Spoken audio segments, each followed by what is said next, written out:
Ombudsman kemarin kita sudah ketemu dengan saudara Farid, ya, Wafi ya, Wafi mana Wafi?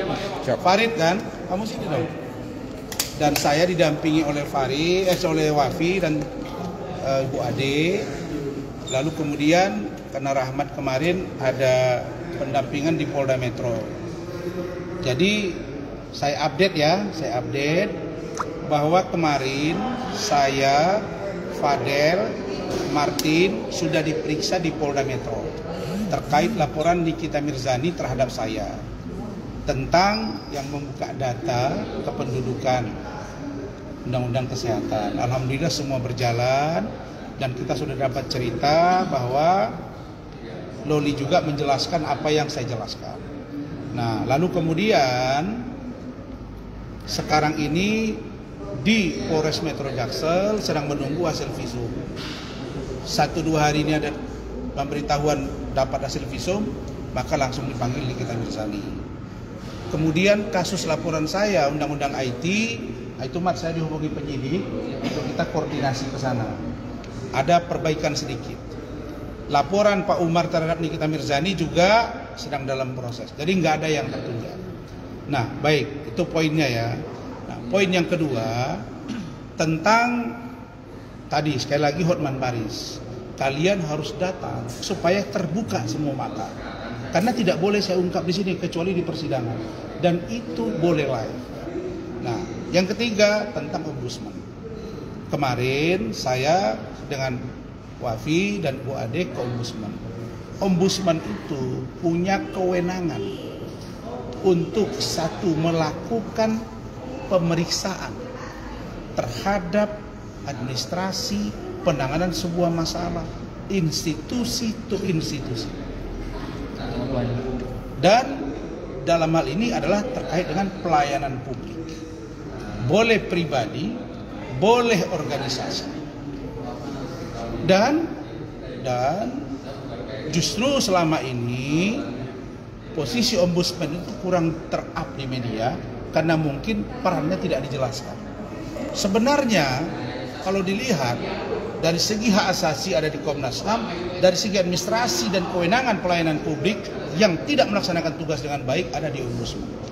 Saya yakin lewat kasus Loli ini akan terungkap ke permukaan.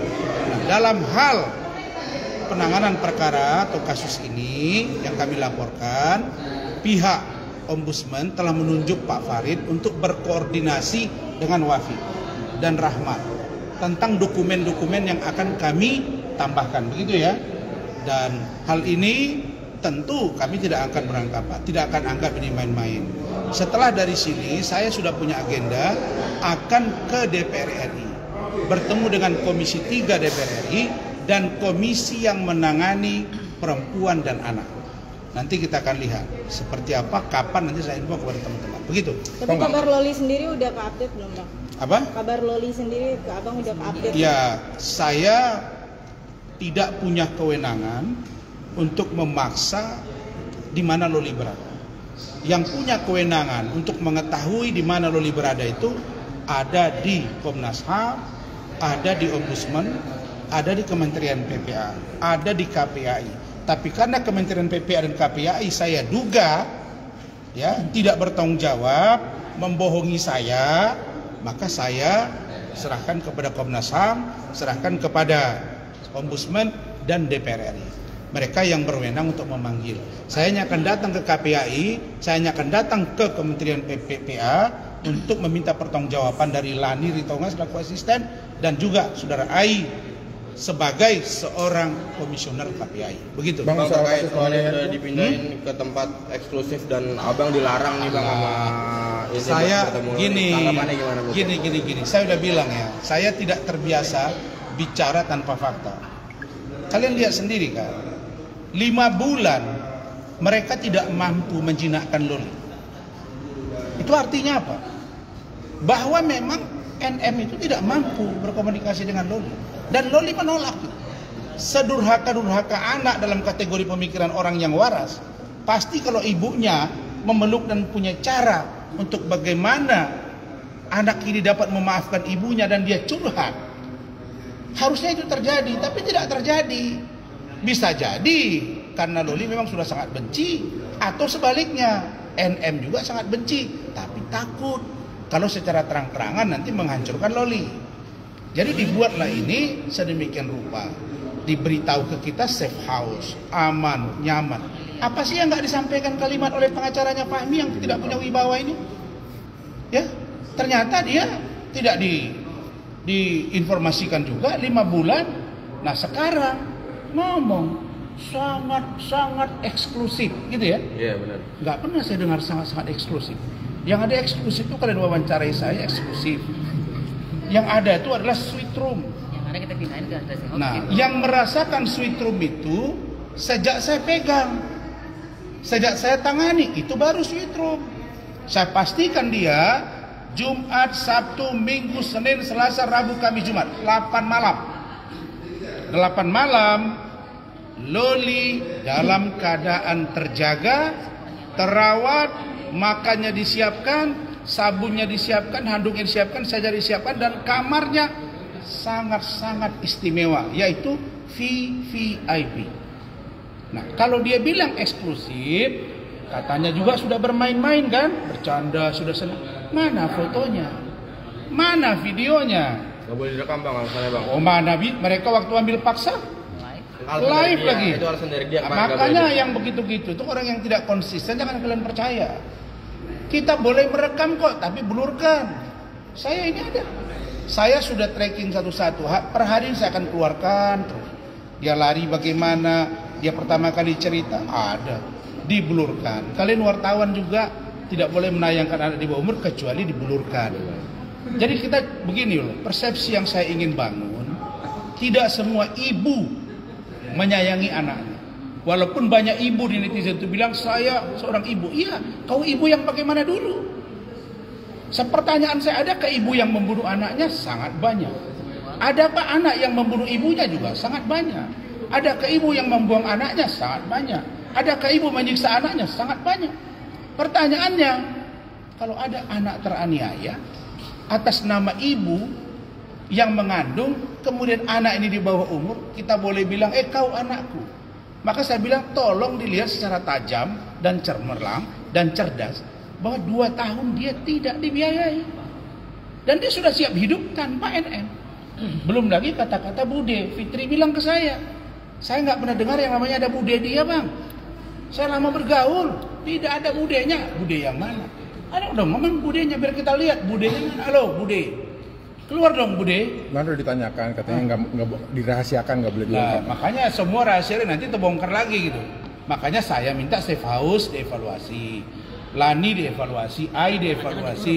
Jangan-jangan nanti dikurung lagi. Kenapa saya curiga dia berangkat malam? Ya bisa jadi di safe house. Kalau memang aman nyaman siang aja. Kenapa masih malam? Terus kenapa takut ngubungi saya sama Bu Ade? Kan janjinya begitu dengan saya. Komunikasi. Kenapa saya dibohongi? Emang apa masalahnya kalau saya tahu? Kan sudah bilang bahwa saya tidak akan mengadopsi dia tanpa kami putusan pengadilan dan atau ada kewenangan dari instansi terkait yang memberikan kewenangan itu kepada saya. Sepanjang itu tidak ada, kami akan bawa dia ke yayasan. Saya sudah bersiap begitu. Istri saya sudah siapkan baju untuk dia. Ya karena dia tidak ada baju dalam ini, kasihanlah. Pakaian apa termasuk deodoran dan lain-lain itu sudah disiapkan semua. Kamar sudah disiapkan, wartawan sudah cek. Tapi Loli, seandainya kamu melihat pembicaraan Om ini, jangan ragu, jangan takut. Sampaikan keluhan kamu. Kalau kamu teraniaya, keluar dari situ. Ya, cari Om, kita bawa lagi kamu ke instansi terkait, ke Komnas HAM, ke Ombudsman, ke DPR RI. Saya akan bawa selamatkan anak itu, atau perlu ke Mabes Polri. Karena itulah saya minta agar Kanit PPA-nya itu ditindak. Karena Citra ini nggak pantas. Ai juga komisioner KPI nggak pantas mereka di situ. Lani juga nggak pantas. Safe house apalagi. Saya kira begitu. Jadi banyak yang nanya Bu Ade, bagaimana Bu Ade menangani ini? Apakah kami masih menunggu? Ya, silakan. Iya, Bu Ade gimana Bu Ade responnya? Loli akhirnya dugaan balik ke keluarganya. Ya saya hanya berharap karena Loli kan sempat bercerita, sempat curhat, nangis di situ kan. Kita juga melihat Loli tertekan di situ. Loli sangat sangat ketakutan kan. Ya saya hanya berharap dan berdoa semoga Loli dalam keadaan baik-baik, tetap selalu dilindungi Allah Subhanahu Wa Taala. Loli saya yakin Loli anak yang kuat, anak yang hebat, dan dia anak yang pintar, anak yang cerdas. Pokoknya kita lihat dia tuh memang benar-benar tidak ya seperti yang dikatakan netizen kan, durhaka apa segala macam. Dia anaknya nice. Dan saya minta tolong kepada netizen, janganlah bully seorang Loli ya. Loli ini bukanlah anak dewasa. Dialah anak-anak di bawah umur yang anak remaja yang masih butuh arahan, yang masih butuh nasihat, yang masih butuh rangkulan dari. Masih syukur dia bisa hidup di luar negeri, cari makan sendiri. Tuh, masih syukur loh. Dia tuh emang hebat loh, kuat loh. Kalau saya nggak kuat saya, beneran. Kalau saya jadi dia, saya nggak kuat loh, beneran. Makanya pada waktu malam itu kami tersentuh gitu loh. Awalnya saya bilang ke Mbak Rasma, aduh, ini masalah lagi ntar gitu kan. Dan ternyata emang bener kan, sampai kami dipukulin kan waktu di Polres kan. Nah gini, saya juga bingung nih, saya minta tolong nih kepada Bapak Kapolri ini ya. Kami Pak, saya bersama suami saya menolong seorang anak Nikita Mirzani yang lari dari safe house. Yang dia berkata di safe house itu dia tidak merasa nyaman, dia digabungin dengan anak ODGJ, dengan HIV, sipilis, open DO dan lain-lain. Dan anak ini mengatakan dia tidak pernah dikunjungi ibunya, tidak pernah diberi kabar oleh ibunya, dan tidak pernah berkomunikasi dengan ibunya. Dan pada saat itu si anak ini menunggu ibunya datang melihat dia, memeluk dia. Tapi apa yang terjadi? Anak ini kami bawa ke kantor polisi, kami dipukuli secara babi buta. Kami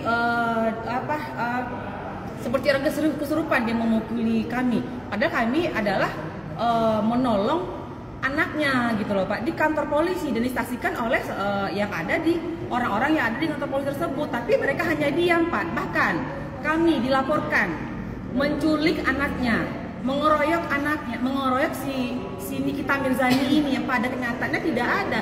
Di CCTV itu ada. Tolong Pak Kapolri, ada apa ini dengan Polres Jakarta Selatan? Kenapa seperti ini? Saya paham semua warga negara itu berhak untuk melapor, tapi kan laporannya itu mesti harus nyata Pak, tidak dibuat-buat gitu loh Pak. Saya minta tolong Pak Kapolri, ada apa ini dengan Polres Jakarta Selatan gitu loh Pak. Kami hanya membantu di sini, kami tidak melakukan tindakan kriminal loh Pak. Kami hanya menyelamatkan seorang anak, membawa ke kantor polisi gitu Pak. Bu Ade dalam artian sempat khawatir